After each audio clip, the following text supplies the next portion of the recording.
وہ بھاگتی ہوئی گھر کے اندر داخل ہوئی اور اپنے پیچھے دروازہ بند کر لیا۔ کیا ہوا ہے؟ کیا بات ہے چمپا؟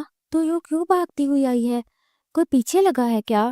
اس بات پر اس نے ڈر کے اپنی ماں کو دیکھا اور گھبرا کے بولی، اماں، شہر والا بابو آیا ہے، اس نے میرے پیچھے گاڑی لگا دی تھی، میں تو بچتی ہوئی یہاں تک آ گئی۔ اسے لگا تھا اماں اسے بچائے گی، مگر اماں نے اس کی کلائی تھامی اور اپنے ساتھ گھر سے باہر لے گئی جہاں وہ شہر کا بابو کھڑا تھا۔ بڑے سکون سے اماں نے چمپا کی کلائی سے تھما دی۔ اس کی تو جان نکل گئی کیونکہ وہ شہر والا بابو تو اس کا۔ وہ گاڑی میں نہیں بیٹھنا چاہتی تھی، تبھی بری طرح چیخ رہی تھی، مگر اماں پر اس کے چیخنے کا رتی برابر بھی فرق نہیں پڑا۔ چپ کر کے بیٹھ جا چمپا، میری بات مان لے۔ جب مسلسل وہ انکار کرنے لگی تو اماں نے دھکا دے کر اسے جیپ میں بٹھا دیا۔ اس سے پہلے وہ اتر کر بھاگتی، شہر والے بابو نے اپنا ہاتھ آگے بڑھا کے اس کی کلائی زور سے تھام لی۔ جا چلا جا، جا کے اسے یہاں سے لے جا۔ یہ کہتے ہوئے اماں نے اپنا منہ چھپا لیا اور گھبرا کے ارد گرد دیکھا کہ کہیں کوئی اور انہیں یہاں پر اکٹھے کھڑا ہوا نہ دیکھ لے۔ بابو نے بھی ایک لمحے کی تاخیر کے بغیر پوری سپیڈ کے ساتھ گاڑی آگے بڑھا دی۔ وہ چیخ رہی تھی، تبھی قریب بیٹھے ہوئے شمشیر خان نے گھور کر اس چھوٹی سی لڑکی کو دیکھا۔ چپ کر کے بیٹھ جا، اس میں تیرا ہی بھلا ہے، اگر خاموش نہیں ہوگی تو میں تیرا منہ باندھ دوں گا، وہ ایک دم گرج کر بولا۔ تو چمپا سہم گئی۔ اس کے بعد ایک لمحے کے لیے بھی اس کے منہ سے کوئی آواز نہیں نکلی۔ بڑی حویلی میں وہ اکثر اوقات چلی جایا کرتی تھی، لیکن یہ گاڑی جہاں جا رہی تھی وہ راستہ بڑی حویلی کے بالکل مخالف میں جاتا تھا۔ بولتی تو قریب بیٹھا شمشیر خان اسے کھا جانے کے لیے تیار تھا، سو وہ چپ کر کے دبک کر سیٹ پر بیٹھ گئی۔ چند منٹ بعد بڑی حویلی والوں کے مسافر خانے کی جانب مڑ گئے۔ ایک کمرے کے باہر گاڑی روکتے ہوئے شمشیر خان نے اس کی کلائی تھام کے نیچے اتارا اور اپنے ساتھ کمرے کے اندر لے گیا۔ وہ بھی خاموشی سے اس کے پیچھے پیچھے اندر چلی گئی، جہاں پر 2 چارپائیاں اور ایک گھڑے میں پانی بڑا ہوا تھا۔ یہاں پر چپ کر کے بیٹھ رہا ہے، خبردار جو تو نے شور مچایا تو، ورنہ بالکل بھی اچھا نہیں ہوگا۔ شام کو میں اپنے ساتھ مولوی لے کر آؤں گا اور ہم دونوں کا نکاح ہے، سمجھ آ رہی ہے تجھے یہ بات؟ نکاح؟ چمپا کا تو منہ کھلے کا کھلا رہ گیا۔ وہ مر کر بھی نہیں سوچ سکتی تھی کہ اتنی اچانک اس شہر والے بابو کے ساتھ نکاح بھی ہو سکتا ہے۔ وہ تو دیکھنے میں بھی بڑا گبرو جوان اور خوبصورت تھا۔ وہ چپ کر کے ٹکر ٹکر اس کی شکل دیکھتی جا رہی تھی۔ شمشیر خان نے کوئی بھی جواب نہیں دیا اور کمرے کا دروازہ باہر سے بند کر کے چلا گیا۔ کچھ ہی دیر بعد چمپا کو جیپ چلنے کی آواز سنائی دی، یعنی بابو جا چکا تھا۔ وہ وہیں دیوار کے ساتھ بیٹھ کر سوچنے لگی کہ یہ سب کچھ کیا ہوا ہے اس کے ساتھ۔ اس کی عمر تقریباً 18 برس ہوگی، اور ان 18 برسوں میں ایک مرتبہ بھی کوئی ایسا واقعہ نہیں ہوا تھا جو اس کے لیے چونکانے والا ہو۔ ابھی صبح وہ پانی بھرنے کنویں پر گئی تھی، اس کی باقی سہیلیاں بھی اس کے ساتھ تھیں، مگر کنویں سے پانی بھرتے ہوئے اچانک ہی انہیں جیپ کی آواز سنائی دی۔ ان سب نے چونک کر دیکھا تو کنویں سے کچھ دور ہی شمشیر خان اپنی جیپ روکے کھڑا انہیں دیکھ رہا تھا۔ چمپا تو کافی ڈر گئی تھی کیونکہ اماں نے ہمیشہ اسے بڑی حویلی کے مکینوں سے ڈرایا ہی تھا، جبکہ باقی لڑکیاں بہت خوش ہو رہی تھیں۔ سب کو لگتا تھا وہ شہری بابو ان پر مر مٹا ہے اور ان کے لیے ہی وہاں پر آ کر رکا ہے۔ تقریباً 2-3 منٹ تک تو یہی منظر چلتا رہا۔ اس کے بعد چمپا نے اپنا گھڑا سر پہ رکھا اور گھر کی طرف واپس آنے لگی، لیکن جیسے ہی وہ وہاں سے چلی تو جیپ دھیرے دھیرے اس کا پیچھا کرنے لگی۔ وہاں موجود جتنی بھی لڑکیاں کھڑی ہوئی تھیں سبھی کا حیرت منہ سے کھل گیا، یہ سوچ کر وہ شہری بابو ان کے پیچھے نہیں بلکہ اس عام سی چمپا کے پیچھے آیا تھا۔ 2-3 لمحوں تک تو وہ بڑے آرام سے چلتی رہی، یہ بات بھی محسوس کر رہی تھی کہ اس سے کافی فاصلے پر جیپ بھی رک رک کے چل رہی ہے۔ بالآخر اس نے اپنے قدموں کی رفتار بڑھا دی تو ساتھ ہی جیپ کی رفتار بھی بڑھ گئی تھی۔ چمپا نے بھاگنا شروع کر دیا تو جیپ بھی اس کے پیچھے بھاگنے لگی تھی۔ اس کے سر پر سے گھڑا نیچے گر کے ٹوٹ گیا۔ اس کے بعد تو چمپا بری طرح بھاگنا شروع ہو گئی تھی اور گھر میں جا کر اس نے گہرا سانس لیا تھا۔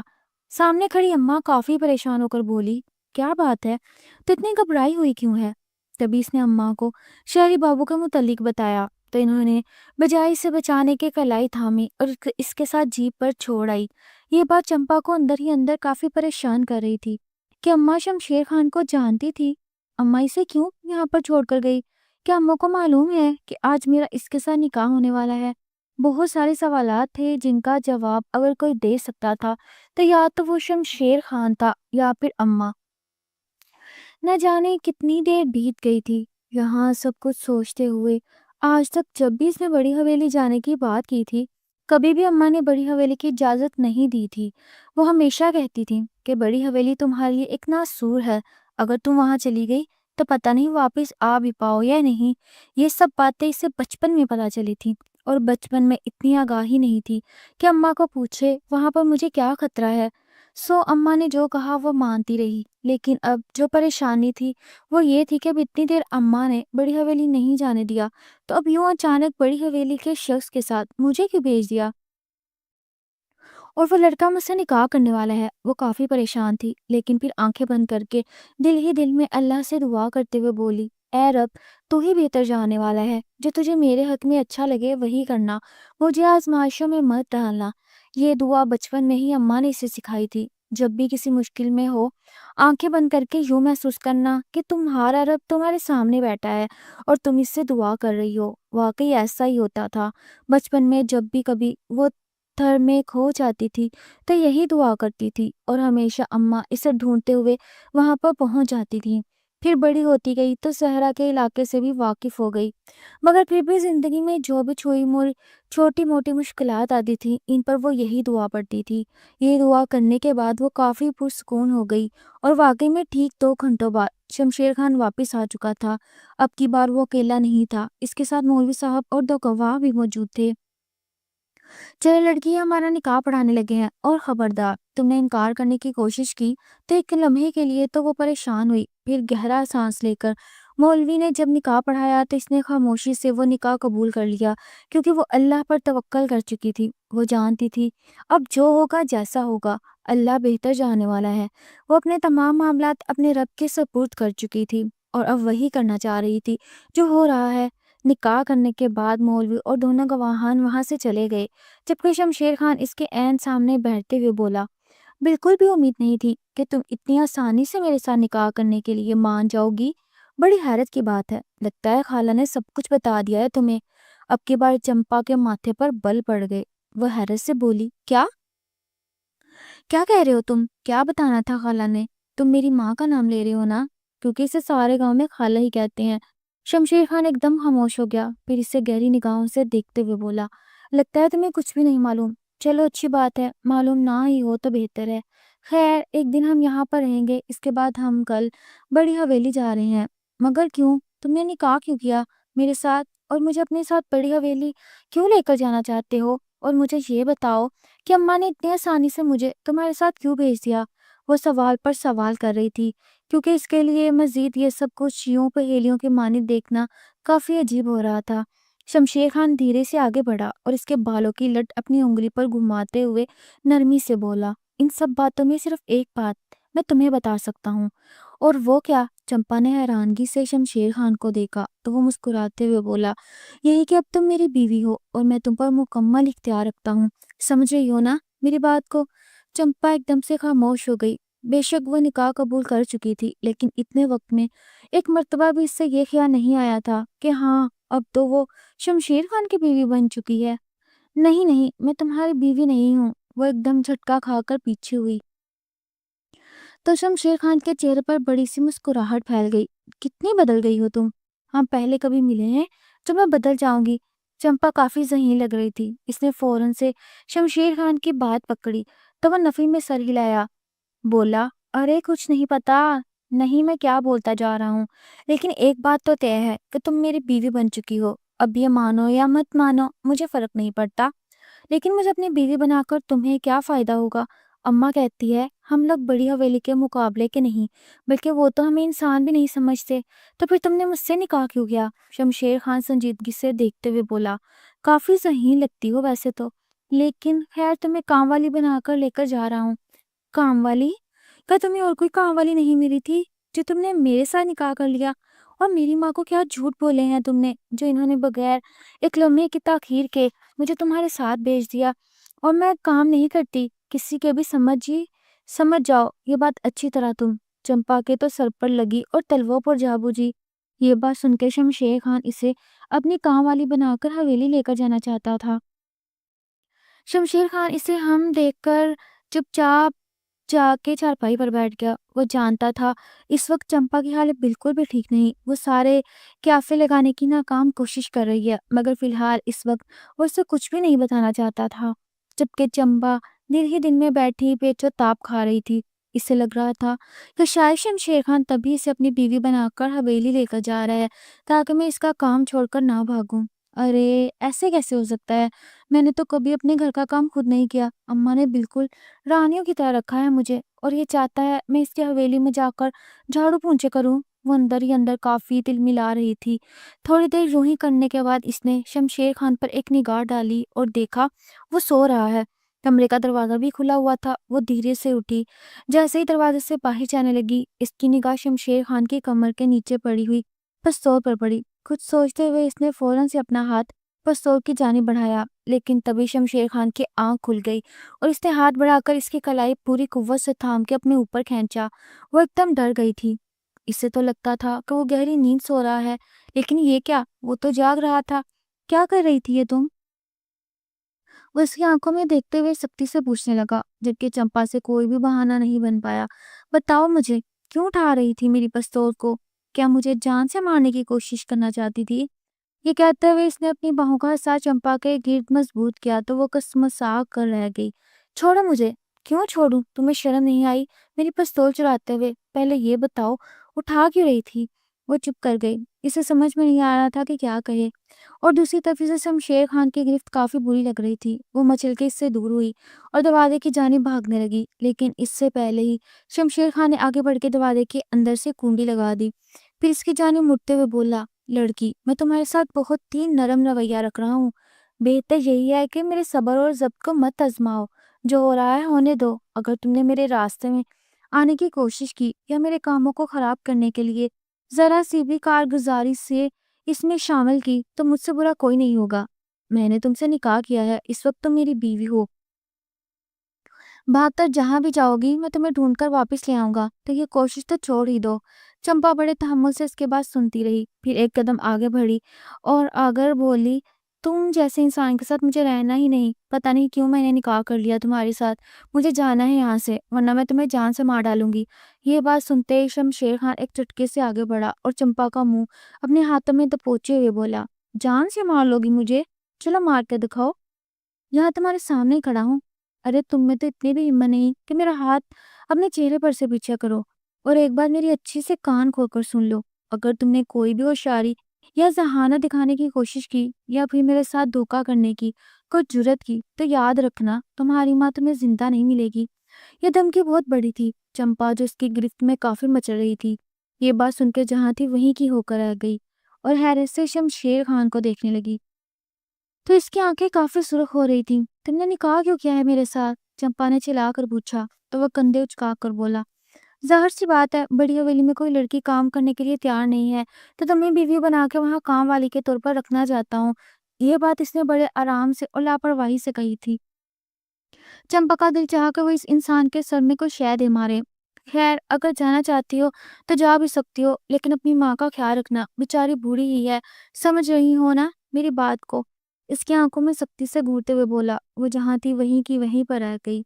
مرتی کیا نہ کرتی، وہی کرنا تھا جو شمشیر خان کہتا۔ تھوڑی دیر بعد اس نے اپنے پیچھے آنے کا اشارہ کیا اور گاڑی میں بٹھا کر اپنے ساتھ بڑی حویلی لے آیا۔ بڑی حویلی میں کافی مغرور خواتین موجود تھیں جن سے بات کرنے سے ہی خوف محسوس ہو رہا تھا۔ وہ ایک دم ڈر کے پیچھے ہٹی، لیکن تبھی شمشیر خان نے کھنکھاڑتے ہوئے کہا، بڑی اماں، آپ کو ایک ملازمہ چاہیے تھی نا، یہ دیکھیں میں لے آیا ہوں۔ انہوں نے قوت سے چمپا کو دیکھا اور پھر سنجیدگی سے بولی، ٹھیک ہے، کچن میں بھیجو اسے، اور کیا دینا دلانا ہے؟ دینا دلانا کچھ بھی نہیں، یہ یہیں رہے گی اور یہیں سے کھانا کھائے گی، بہت ہوا تو مہینے میں ایک مرتبہ اپنے گھر چلی جائے گی، شمشیر خان نے باروب لہجے میں کہا۔ بڑی اماں نے ایک ملازمہ کو بلایا اور کہا، لے کر جاؤ کچن میں، اسے اچھی طرح ہر کام سمجھا دینا۔ یہ بول کر وہ جیسے ہی چمپا کو بھیجنے لگی، اس نے مڑ کے شمشیر خان کو دیکھا، مگر شمشیر خان کے چہرے پر کوئی بھی تاثر نہیں تھا۔ صاف لگ رہا تھا کہ وہ کچھ چھپانے کی کوشش کر رہا ہے، اور چمپا کو یوں کام والی بنا کے یہاں لانا بھی کوئی عام کام نہیں ہے، ضرور اس کے پیچھے بھی کوئی بہت بڑی سوچ کار فرما ہو گئی۔ وہ چپ کر کے اندر چلی گئی اور وہاں باہر وہ لوگ بیٹھ کے نہ جانے کیا باتیں کرتے رہے، جبکہ چمپا کو جو لڑکی اندر لے کر گئی تھی اس کا نام رانی تھا۔ وہ اندر جاتے ہی حویلی اور حویلی کے مکینوں کے متعلق اسے بتانے لگی کہ یہاں کے لوگ ہمیشہ سنجیدہ رہتے ہیں، زیادہ ایک دوسرے سے بات ہی نہیں کرتے، اگر کوئی کام غلط ہو جائے تو بڑی اماں سخت قسم کی سزا بھی دیتی ہیں۔ ویسے تم یہ بتاؤ، شمشیر صاحب کو کہاں سے ملی تم؟ کون؟ میں؟ وکتم حیرانگی سے بولی تو رانی نے ہاں میں سر ہلاتے کہا، بالکل تمہارا ہی نام لے رہی ہوں، کہاں ملی تم شمشیر صاحب کو؟ اس سے پہلے چمپا اس کی بات کا کوئی جواب دیتی، کچن میں شمشیر داخل ہوا اور ان دونوں کو دیکھتے ہوئے کرختگی سے بولا، رانی تیری عادت نہیں گئی، تو لینے والی جہاں بھی ملی ہے مجھے وہ کیوں تو نے حساب کتاب لینا ہے؟ چپ کر کے اپنے کام کر، بلکہ یہ جو نہیں آئی ہے اسے کام سکھا، اور آج کے بعد میرے سارے کام یہی کرے گی۔ اس کے باپ نے میرا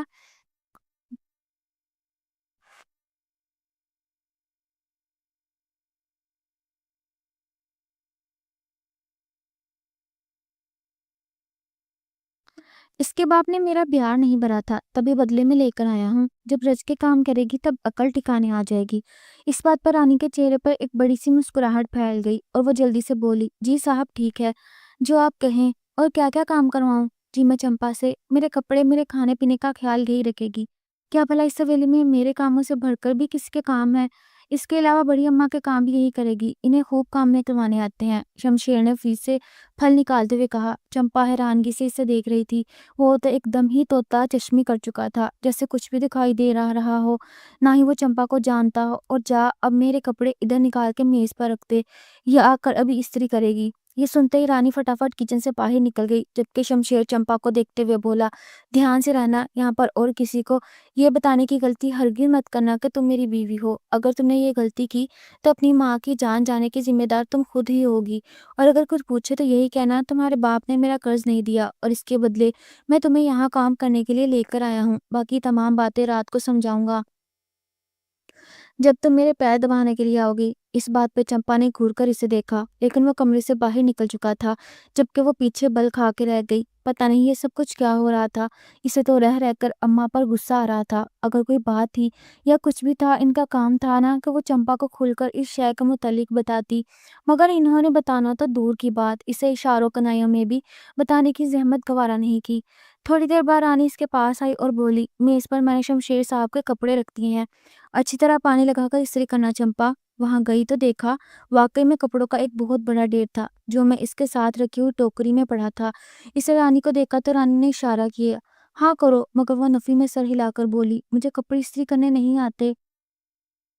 ارے کیوں نہیں آتے؟ اگر تمہیں کوئی کام نہیں آتا پھر یہاں پر کیا کرنے کے لیے آئی ہو؟ وہ اسے ڈانٹنے لگی۔ چمپا خاموش رہی، پھر رانی نے اسے کپڑے کرنے کا مکمل طریقہ اچھی طرح سمجھایا۔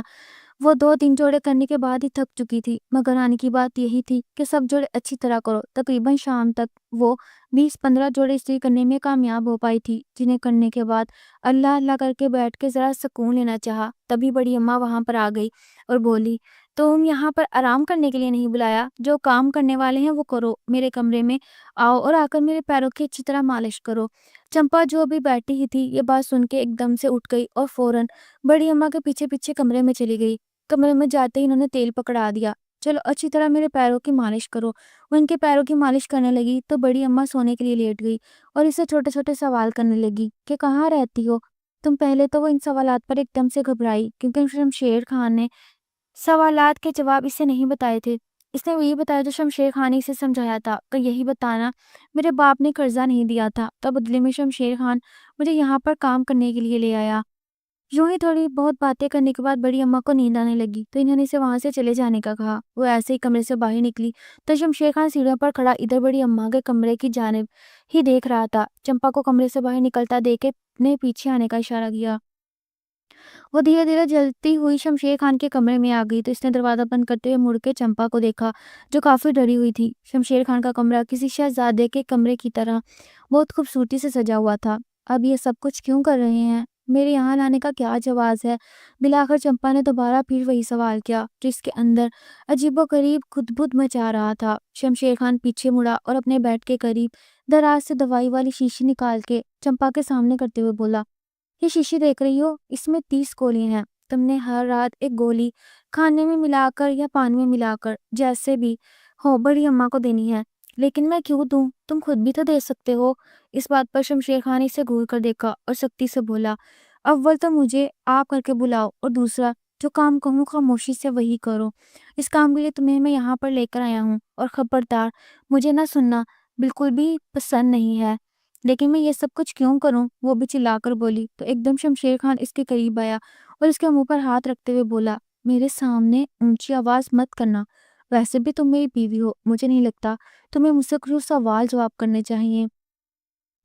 مر گئی ہوں ایک تو میں تمہاری بیوی بن کے، چمپا تپے ہوئے لہجے میں کہا تو شمشیر خان کو اس کی بات سن کر بہت ہنسی آئی، مگر وہ اپنی ہنسی ضبط کرتے ہوئے بولا، اچھا چپ کر جاؤ، بس تمہیں یہی کام کرنا ہے، کسی کو بھی اس دوائی کے متعلق مت بتانا، یہ تم نے بغیر ناگے کے بڑی اماں کو کھلانی ہے۔ اس کے علاوہ اس گھر میں تم کام والی کی حیثیت سے رہو گی اور رات کو یہاں میرے کمرے میں آ جایا کرو گی۔ بظاہر تو تم یہاں پر آ کر میرے پیر ہی دبایا کرو گی، لیکن اگر چاہو تو تم آرام بھی کر سکتی ہو۔ شمشیر خان دوبارہ پھر بیڈ پر بیٹھتے ہوئے بولا، کیا آپ کے گھر والوں کو یہ بات گوارا ہے کہ ایک نوکرانی آپ کے کمرے میں آپ کو دبانے کے لیے آئی ہے؟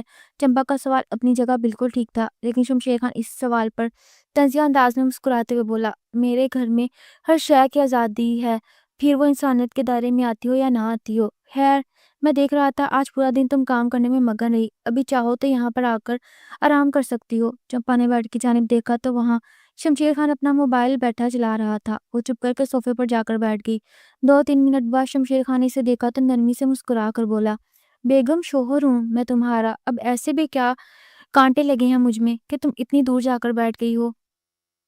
چمپا نے تو جھٹکا کھا کر شمشیر خان کو دیکھا، اسے شمشیر خان سے ایسی کسی بات کی امید نہیں تھی۔ وہ وہیں پر بیٹھی رہی، تبھی شمشیر خان دھیرے سے اٹھا اور چمپا کے قریب ابھی پہنچ گئے۔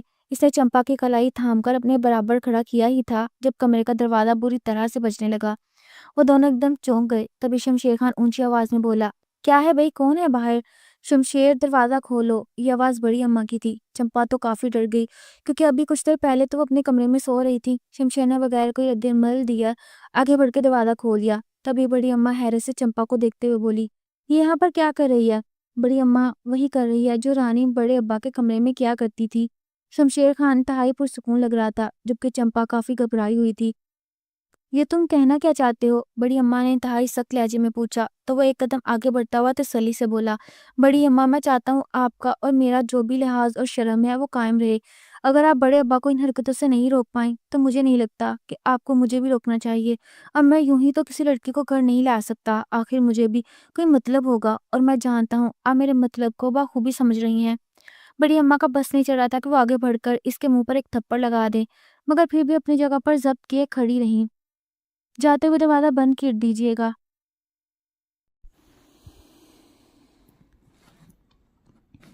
شمشیر نرمی سے کہا۔ چمپا کو تو لگ رہا تھا کہ ابھی ان دونوں کی لڑائی ہو جائے گی، یہ ضرور کچھ ایسا ہوگا کہ وہ دونوں ایک دوسرے سے لڑ بیٹھیں گے، مگر ایسا ویسا کچھ بھی نہیں ہوا۔ بڑی اماں اپنے دانت کچکچاتے ہوئے باہر چلی گئیں۔ ان کے جاتے ہی شمشیر نے آگے بڑھ کے کنڈی لگائی تو چمپا نرمی سے بولی، کیا تھا یہ سب کچھ؟ خدا کا نام ہے مجھے بتا دیں، آپ مجھے یہاں پر کیوں لائے ہیں؟ سوچ سوچ کر میرا دماغ پھٹ جائے گا۔ وہ دھیرے سے چمپا کے قریب آیا اور اس کے کان کے قریب سرگوشی کے انداز میں بولا، فی الحال میں تمہیں کچھ بھی نہیں بتا سکتا، تم میری بیوی ہو، چاہے میں غلط کروں یا ٹھیک کروں، میں تم سے یہی امید رکھتا ہوں کہ تم میرا مکمل طور پر ساتھ دو۔ میں جانتا ہوں کہ تمہارے لیے بغیر کسی شے کی خبر کی یہ سب کچھ میرے لیے کرنا کافی مشکل ہے، مگر مجھ پر اعتبار کرو، میں کبھی بھی تمہیں رسوا نہیں ہونے دوں گا، اور جو کچھ میں کر رہا ہوں یہ میرے لیے بہت اہم ہے، اور مجھے نہیں لگتا کہ تم سے بڑھ کر میرے لیے کوئی یہ سب کچھ کر سکتا ہے۔ وہ تو ٹھیک ہے، لیکن اماں نے کیوں مجھے آپ کے ساتھ بھیج دیا؟ یہ سوال پوچھتے ہوئے چمپا کی آنکھیں نم تھیں، گویا اسے سمجھ نہیں آ رہی تھی یہ سوال کس طرح سے کرے۔ واقعی میں وہ کافی پریشان تھی۔ اماں جو اس سے بڑی حویلی کے قریب پھٹکنے نہیں دیتی تھی، یوں اچانک شمشیر خان کے ساتھ نہ صرف بھیج دیا بلکہ اس کا تو نکاح بھی ہو چکا تھا۔ اب انہوں نے مڑ کر چمپا کی کوئی خبر بھی نہیں لی تھی۔ تمہاری ماں بہت عظیم عورت ہے اور میں ان کی بہت عزت کرتا ہوں، بس فی الحال کے لیے میں صرف یہی کہہ پاؤں گا، اس سے زیادہ بولنے کی مجھ میں ہمت نہیں۔ چمپا اپنے مزید بولنے کے لیے منہ کھولا، مگر فوراً ہی شمشیر خان نے اس کا ہاتھ پکڑ کر اپنے سر پر رکھتے ہوئے کہا، تمہیں میری قسم ہو، تم اب دوبارہ ان باتوں کے متعلق کچھ بھی نہیں پوچھو گی، ٹھیک وقت آنے پر میں تمہیں خود ہی سب کچھ بتا دوں گا۔ اب مزید پوچھنے کے لیے کچھ بھی نہیں بچا۔ وہ خاموش ہو گئی۔ اس کے چپ ہوتے ہی شمشیر خان نے ہاتھ بڑھا کے اس کے بالوں کے لٹ کان کے پیچھے اڑسنا چاہی، اگر فوراً ہی چمپا میں نفی میں سر ہلا کر بولی، خدارا نہیں، میرے لیے مزید آزمائشیں پیدا مت کریں۔ شمشیر خان نے اس کی بات کا کوئی جواب نہیں دیا، بس کمرے کا دروازہ کھول کے اسے کمرے سے باہر کرنے کے بعد اندر سے دوبارہ پھر کنڈی لگا لی۔ یہ سب کچھ اتنی تیزی کے ساتھ ہوا تھا کہ اسے ادراک بھی نہیں ہوا وہ اب کمرے کے باہر کھڑی تھی اور شمشیر دروازے کی دوسری جانب کنڈی لگا کر کمرے میں موجود تھا۔ چمپا کا دل ایک لمحے کے لیے بیٹھ گیا، اسے لگا شاید وہ خفا ہو گیا، لیکن وہ کیا کرتی، دروازہ بھی نہیں بجانا چاہتی تھی۔ چپ چاپ پیچھے کوارٹر میں آ گئی جہاں رانی اس کا انتظار کر رہی تھی۔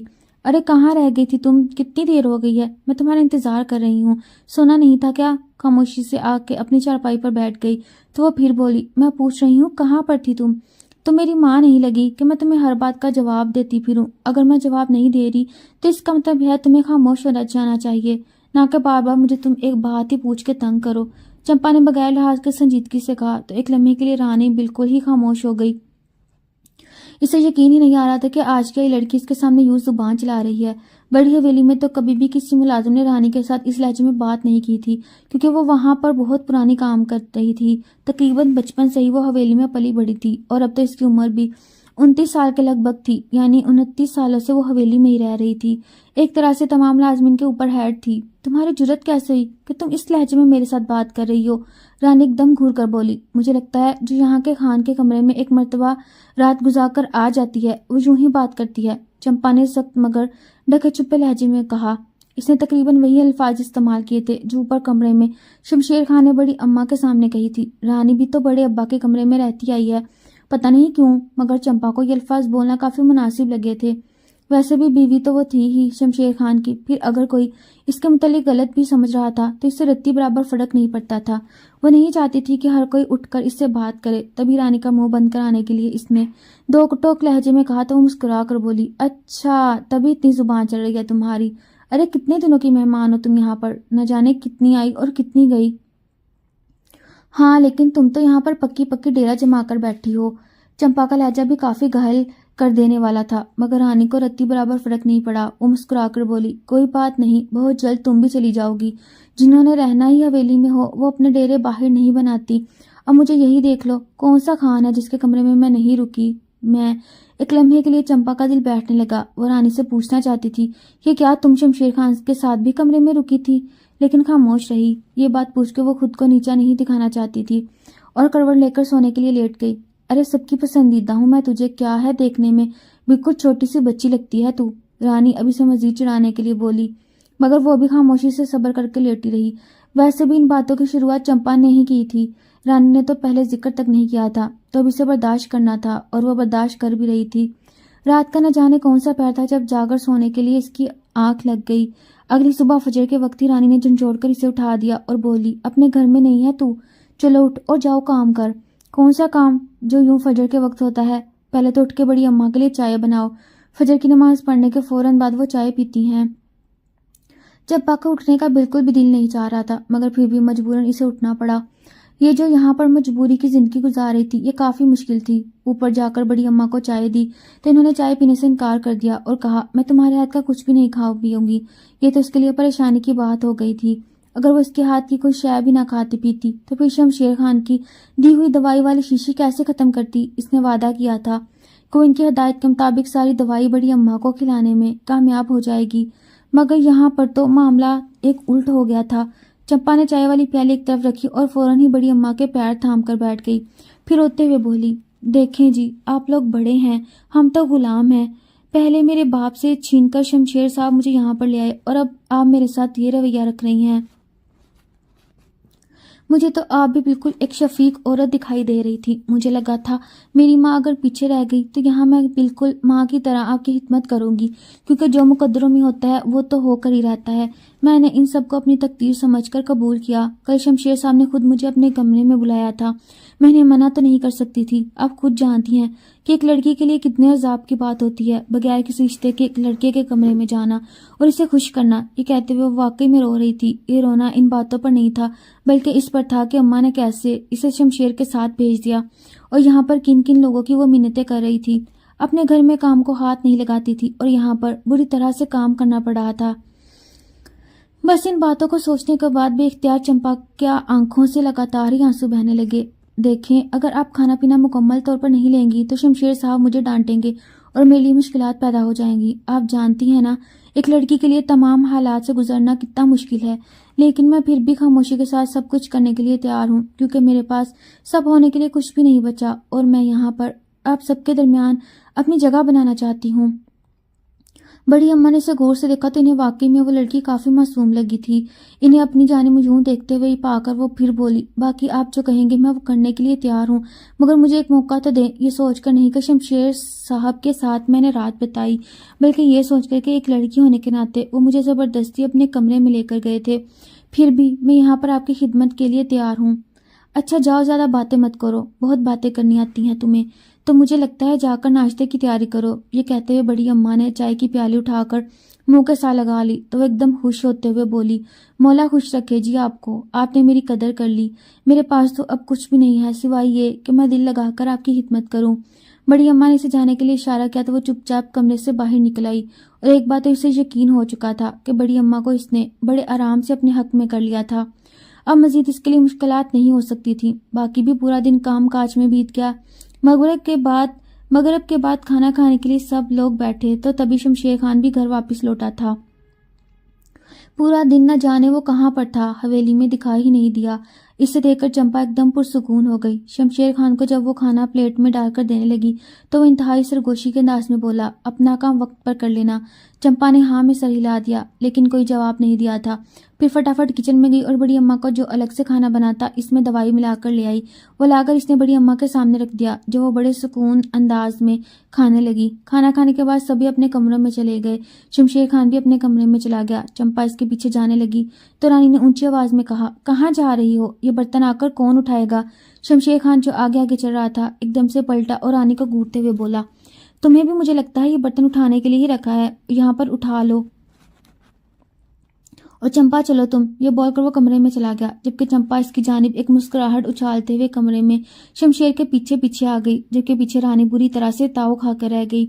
چمپا زیادہ ہی شمشیر خان کے پیچھے پیچھے پھر رہی تھی۔ یہ سوچ کر رانی نے نفرت سے سارے برتن کچن میں لا کر پٹک دیے۔ کمرے میں جاتے ہی شمشیر نے دروازہ بند کرتے ہوئے کہا، کیا بات ہے آج میرے بغیر ہی بلائے کمرے میں آ گئی ہو یا تو نہیں آ رہی تھی؟ میری یہ کہتے ہوئے وہ مسکرا کر سے قریب ہوا، تبھی چمپا نے ہاتھ سے اسے دور کر دیا اور پیچھے ہوتے ہوئے بولی، میں صرف یہ پوچھنے آئی تھی کہ کیا 30 دن دوائی کھلانے کے بعد آپ مجھے چھوڑ دیں گے؟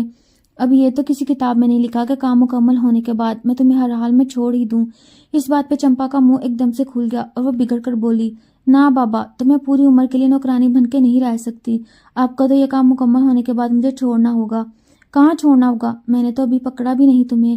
شمشیر خان مکمل مذاق کے موڈ میں تھا جبکہ چمپا کا کوئی بھی ایسا موڈ نہیں تھا۔ وہ چپ کر کے کھڑی رہی، اس نے کوئی بھی بات نہیں کی تو شمشیر دھیرے سے آگے بڑھا اور چمپا کو اپنی باہوں میں لے کر اس سے پہلے کوئی جسارت کرتا ہوئے ایک دم پیچھے ہٹی اور بھاگتے ہوئے کمرے سے باہر نکل گئی۔ وہ کافی حیران ہوا تھا لیکن اس بات پر زیادہ دھیان نہیں دیا تھا۔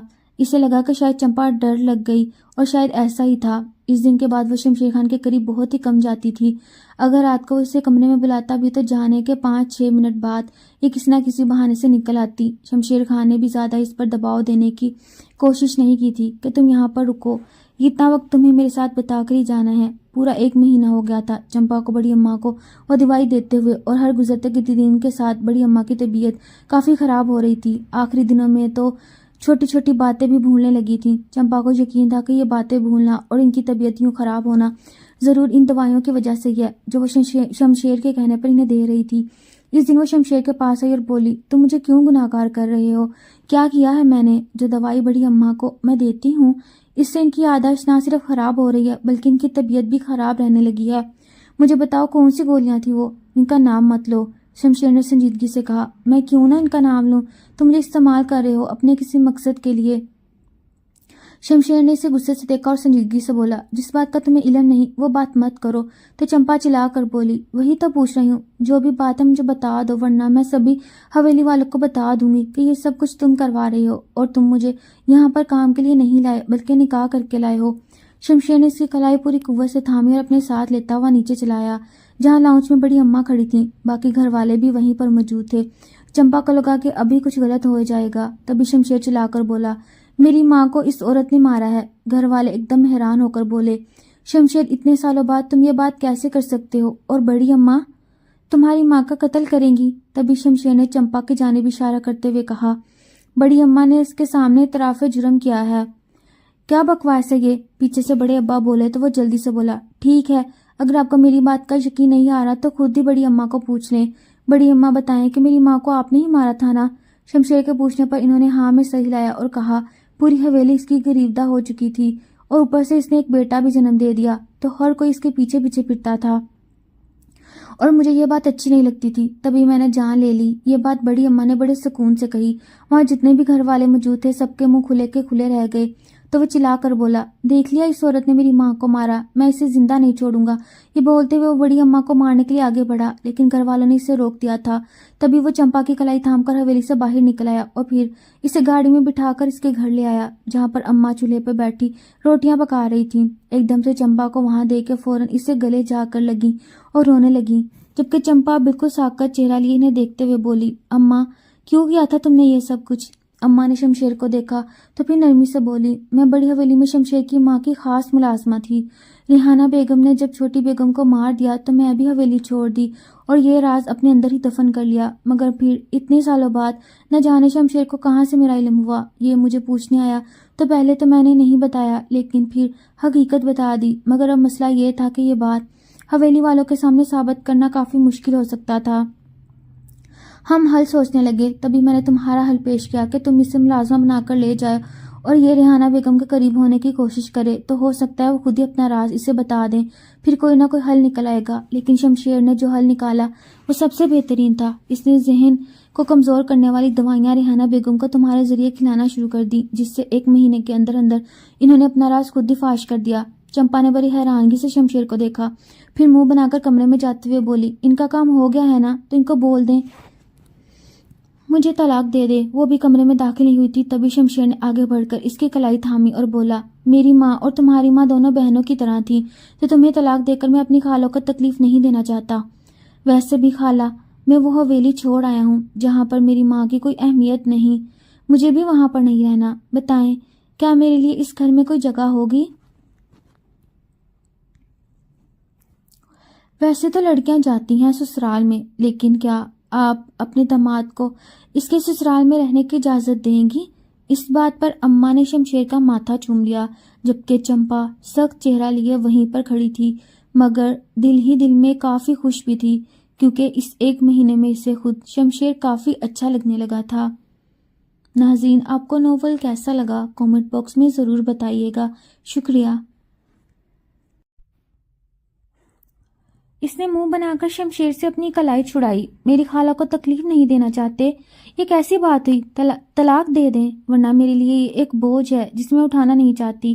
اماں نے دونوں کے درمیان آ کر مداخلت کی، ارے چمپا کیا ہو گیا ہے؟ تمہارا نکاح ہوا ہے اور اتنے اچھے لڑکے کے ساتھ، خوش ہو جاؤ۔ اور شمشیر تم یہاں دروازے پر کیوں کھڑے ہو؟ آؤ اندر آؤ، یہ تمہارا ہی گھر ہے۔ اماں نے محبت سے اسے اندر آنے کا اشارہ کیا اور جھک کر اس کے لیے چارپائی پر بستر لگانے لگی۔ شمشیر نے مسکرا کر چمپا کو دیکھا، اس کی آنکھوں میں شرارت اور چیلنج دونوں تھے، جیسے وہ کہہ رہا ہو کہ تمہیں طلاق نہیں ملے گی اور تم خود پہ بوجھ اٹھانے پر مجبور ہو جاؤ گی۔ چمپا بیگم، شمشیر نے ذرا اونچی آواز میں کہا، آپ نے ٹھیک کہا، آپ کے لیے یہ ایک بوجھ ہے، لیکن میں اسے محبت کا بوجھ بنا کر آپ کے کندھوں پر ڈالنا چاہتا ہوں اور آپ سے پوچھ کر نہیں ڈال چکا ہوں۔ یہ کہہ کر وہ ہنس پڑا اور اس نے جھک کر اماں کے پیروں کو چھوا۔ خالہ آپ فکر نہ کریں، میں اور چمپا دونوں آج سے یہیں آپ کے ساتھ رہیں گے، بس میں چاہتا ہوں کہ میری چمپا یہاں سکون سے رہے۔ حویلی میں اس نے جو کام کیا اب وہ آرام کرے۔ چمپا کے چہرے پر غصے کی سرخی اور دل میں خوشی کی دھڑکن تیز ہو گئی۔ یہ شخص کتنی آسانی سے اسے بیوی کے رتبے پر بٹھا رہا تھا، حالانکہ صرف 1 دن پہلے تک وہ اسے ایک کام والی سمجھ کر دھمکیاں دیتا تھا۔ تو کیا میں کام نہیں کروں گی؟ چمپا نے فوراً پوچھ لیا۔ کیوں نہیں کرو گی؟ شمشیر نے حیرت سے اس کی طرف دیکھا، لیکن یہاں خالہ جان کے ساتھ اپنے گھر کا کام کرو گی، پانی بھرنے میں ان کا ہاتھ بٹاؤ گی، روٹیاں پکاؤ گی جیسے پہلے کرتی تھی۔ چمپا نے گہری سانس لی، یہی تو وہ چاہتی تھی، حویلی کی نوکرانی نہیں، اپنے گھر کی شہزادی۔ لیکن شمشیر کے الفاظ نے اس کے دل کی گہرائیوں میں ایک سوال چھوڑ دیا، اگر اسے کام والی ہی بنانا تھا تو حویلی میں اتنا ڈرامہ کیوں کیا؟ شام کا وقت ہو چکا تھا۔ کھانا کھانے کے بعد اماں نے چمپا کو ایک ہی چارپائی پر چمپا اور شام کا وقت ہو چکا تھا۔ کھانا کھانے کے بعد اماں نے چمپا کو اور شمشیر کو ایک ہی چارپائی پر آرام کرنے کا اشارہ کیا۔ چمپا نے اپنی ماں کو گھور کر دیکھا، لیکن اماں نے نظریں چرا لیں۔ چمپا نے چارپائی کے ایک کنارے پر دبک کر خود کو چادر میں لپیٹ لیا۔ شمشیر خاموشی سے دوسرے کنارے پر لیٹ گیا۔ دونوں کے درمیان ایک غیر مرئی دیوار حائل تھی۔ تم مجھے بتا کیوں نہیں دیتے؟ چمپا نے بلاخر خاموشی توڑی۔ تم نے مجھ سے نکاح کیوں کیا؟ ریحانہ بیگم کو سزا دلوانے کا کام تو میرے باپ کا قرض بھی ادا کر سکتا تھا، یہاں تم خود بھی کر سکتے تھے۔ شمشیر ایک دم سے اٹھ بیٹھا۔ چمپا بھی چونک کر بیٹھ گئی۔ رات کی تاریکی میں ستاروں کی ہلکی سی روشنی میں شمشیر کا چہرہ صاف دکھائی دے رہا تھا۔ اس کی آنکھوں میں ایک گہرا بھید تھا۔ چمپا، تم سے نکاح کرنا میرا سب سے مشکل فیصلہ تھا، شمشیر نے سرگوشی میں کہا۔ جس دن میں نے تمہیں کنویں پر دیکھا تم میری ماں کی طرح معصوم اور بے بس لگ رہی تھی۔ جھوٹ مت بولو، چمپا غصے سے بولی۔ تم نے میری ماں کو میری جان سے مارنے کی دھمکی دی تھی، وہ ایک ڈرامہ تھا، شمشیر نے ہلکے سے مسکراتے ہوئے کہا۔ تمہیں حویلی لے جانے کے لیے وہ ضروری تھا، لیکن اصل بات یہ ہے جب میں نے تمہیں دیکھا تو مجھے احساس ہوا کہ ریحانہ بیگم نے میری ماں کی جان کیوں لی تھی۔ میری ماں بھی تمہاری طرح خوبصورت اور معصوم اور ذہین تھی۔ حویلی کے سب لوگ ان سے محبت کرنے لگے تھے۔ شمشیر نے ایک لمبی سانس لی۔ تمہاری ماں خالہ جان نے میری ماں سے وعدہ کیا تھا کہ وہ ان کی بیٹی کو حویلی کی ظلمت سے دور رکھیں گی، لیکن جب میں نے تمہیں حویلی لانے کا فیصلہ کیا تو خالہ جان کو احساس ہوا کہ تم وعدے کی تکمیل ہو۔ چمپا حیرت سے سن رہی تھی۔ وعدے کی تکمیل؟ کیا مطلب؟ دراصل، شمشیر نے مزید سرگوشی کے انداز میں کہا، میری ماں کا پورا نام ریحانہ بیگم اور حویلی کی بڑی اماں کا نام ریحانہ بیگم دوسری تھا، یعنی میری ریحانہ بیگم پہلی کی موت کے بعد حویلی کے ایک بزرگ نے خالہ جان سے کہا تھا کہ جب وہ انتقام لیں گی تو ان کی بیٹی کی شادی اس شخص سے ہوگی جو ریحانہ بیگم پہلی کی طرح حویلی کا حقدار بنے گا۔ چمپا کا منہ حیرت سے کھل گیا۔ یعنی میری اماں نے پہلے ہی سے سب کچھ سوچ رکھا تھا؟ ہاں، شمشیر نے تصدیق کی۔ تمہاری ماں نے تمہاری شادی مجھ سے کر کے دراصل میری ماں کا بدلہ لے لیا اور مجھے یہ بات قبول ہے۔ شمشیر نے آہستہ سے ہاتھ بڑھایا اور چمپا کے گال کو چھوا۔ اب تم سمجھی؟ میں نے تم سے نکاح اس لیے کیا کیونکہ میں تمہیں کسی اور کا نہیں بننے دینا چاہتا تھا۔ حویلی کے لوگ تمہیں کام والی ضرور سمجھتے تھے، لیکن میرا مقصد کچھ اور تھا۔ میں تمہیں اپنے دل کی ملکہ بنانا چاہتا ہوں۔ شمشیر آہستہ آہستہ اس کے قریب ہوتا گیا۔ اس کے لہجے میں کوئی طاقت یا دباؤ نہیں تھا، صرف سچی چاہت تھی۔ چمپا، تم نے خاموشی سے میرا نکاح قبول کر لیا کیونکہ تمہاری ماں نے تمہیں توکل سکھایا تھا۔ کیا تم اب اختیار سے مجھے قبول نہیں کر سکتی؟ چمپا نے اپنی آنکھیں بند کر لیں۔ 1 مہینے کی مشکلات اور آزمائش ایک پل میں ختم ہو گئی تھی۔ اس سے شمشیر کی سچائی پر یقین آ گیا تھا۔ اس نے دھیرے سے اپنے ہاتھ بڑھا کر شمشیر کی ہاتھ کو تھام لیا۔ میں نہیں جانتی تھی یہ سب کیا ہو رہا ہے، چمپا نے آنکھیں کھول کر کہا، مگر اب مجھے سکون ہے، مجھے طلاق نہیں چاہیے۔ شمشیر کے چہرے پر کھلی مسکراہٹ پھیل گئی۔ اس نے چمپا کو مزید اپنے قریب کر لیا۔ اس رات صحرا کے اوپر ستارے چمک رہے تھے اور ان کی خاموش محبت نے دل کی تمام گتھیوں کو کھول دیا۔ اگلی صبح چمپا اور شمشیر نے ناشتہ کر لیا تھا۔ چمپا جو اب گھر کے کام میں جٹ گئی تھی، اماں کو کھانے پکانے میں مدد کر رہی تھی۔ دروازے پر دستک ہوئی اور ایک تند و تیز لہجے آواز آئی، یہاں کون ہے؟ میں رانی ہوں، مجھے شمشیر صاحب سے ملنا ہے۔ چمپا حیرت سے دروازے کی طرف بڑھی۔ رانی حویلی کی پرانی ملازمہ اتنی دور یہاں تک کیسے آ گئی؟ شمشیر فوراً باہر نکلا۔ رانی، تم یہاں، کیا بات ہے؟ شمشیر نے سختی سے پوچھا۔ رانی کے چہرے پر خوف اور پریشانی صاف جھلک رہی تھی۔ گرفتار کر لیا گیا ہے بڑی اماں کو۔ ریحانہ بیگم نے کل رات زہر کھا کر خودکشی کر لی اور جاتے جاتے سب کچھ ایک کاغذ پر لکھ دیا۔ شمشیر کے چہرے پر اطمینان اور غصے کا ایک عجیب امتزاج تھا۔ انہوں نے سچ قبول کر لیا؟ نہیں، رانی نے نفی میں صحیح لایا۔ اس میں یہ بھی لکھا ہے کہ چمپا جو لڑکی آپ کی بیوی بن کر آئی تھی وہ ایک چور تھی اور وہ آپ کی ماں کے زیورات چرا کر فرار ہو گئی ہے۔ پولیس سب کو تلاش کر رہی ہے، وہ آپ کو بھی ڈھونڈ رہے ہیں۔ چمپا اندر کھڑی یہ سب سن رہی تھی۔ وہ ڈر گئی تھی۔ اب کیا ہوگا شمشیر؟ فکر مت کرو چمپا، شمشیر نے باہر سے اسے مخاطب کیا۔ رانی، تم جاؤ یہاں سے، تم نے جو کیا وہ اپنی جگہ، لیکن اب تمہیں یہاں سے فوراً نکل جانا چاہیے۔ رانی کو ایک امید کی کرن نظر آئی۔ شمشیر صاحب، کیا آپ مجھے بچائیں گے؟ میں آپ کے ساتھ رہوں گی، میں آپ کے کام کروں گی اور میں آپ کے ساتھ پہلے بھی رہی ہوں۔ رانی نے بڑی امید سے اس کی طرف دیکھا۔ چپ ہو جاؤ رانی، شمشیر نے تیز آواز میں اسے روکا۔ میں کسی کو نہیں بچاؤں گا اور میرا رشتہ تم سے اور کسی سے بھی وہ نہیں جو تم سمجھتی ہو۔ تم حویلی کی نوکرانی تھی اور ہمیشہ نوکرانی رہو گی۔ اب جاؤ یہاں سے۔ رانی روتی ہوئی وہاں سے چلی گئی۔ شمشیر نے دروازہ بند کیا اور اندر آ گیا۔ اماں پریشان ہو کر بولی، اب کیا ہوگا؟ کیا پولیس یہاں آ کر تمہیں گرفتار کر لے گی؟ نہیں، شمشیر نے پر اعتماد انداز میں کہا، ریحانہ بیگم کا خط صرف ایک آخری چال ہے، میرے پاس نکاح نامہ ہے اور یہ بات ریکارڈ پر ہے کہ چمپا میری بیوی ہے، میں یہاں ہوں اور کہیں نہیں جا رہا، پولیس اگر آتی ہے تو میں سچ بتاؤں گا۔ چمپا کو تسلی ہوئی، لیکن پھر اس نے ایک نیا سوال پوچھا جو اسے پریشان کر رہا تھا، شمشیر تم مجھے اپنے دل کی ملکہ کہہ رہے ہو، لیکن اگر میری ماں نے میرا نکاح کر کے صرف انتقام کی ذمہ داری پوری کی ہے تو کیا تمہاری میرے لیے محبت بھی ایک ڈرامہ ہے؟ شمشیر مسکرایا اور اس نے چمپا کا ہاتھ اپنے ہاتھ میں لے لیا۔ جب ایک انسان نے اپنا سب کچھ کھو دیا ہو تو اسے سہارے کی ضرورت ہوتی ہے، انتقام ختم ہو چکا ہے، اب صرف محبت اور زندگی باقی ہے۔ میں نے حویلی میں تمہیں نوکرانی بنا کر نہیں بلکہ تلوار بنا کر بھیجا تھا، اب تلوار نے اپنا کام کر دیا، اب وہ مضبوط تلوار ہمیشہ میرے پاس رہے گی۔ کیا تمہیں یہ منظور ہے میری بیگم؟ چمپا کا دل اس کی بات پر مضبوط یقین سے بھر گیا، اس نے سر ہلایا، مجھے منظور ہے، اب یہ سب ختم ہوا، ہم دونوں نے جو کیا وہ اچھا ہوا، اب صرف یہیں آپ کے ساتھ خوشی سے رہنا چاہتی ہوں۔ شمشیر نے اماں کی طرف دیکھا جو مسکرا رہی تھی۔ شمشیر نے ایک گہری سانس لی، نیا سفر شروع ہو چکا تھا، اب کوئی حویلی نہیں تھی، کوئی سازش نہیں تھی، صرف محبت اور سچائی کا ساتھ تھا۔ وہ جانتا تھا کہ چمپا اس کی زندگی کا بہترین انعام ہے۔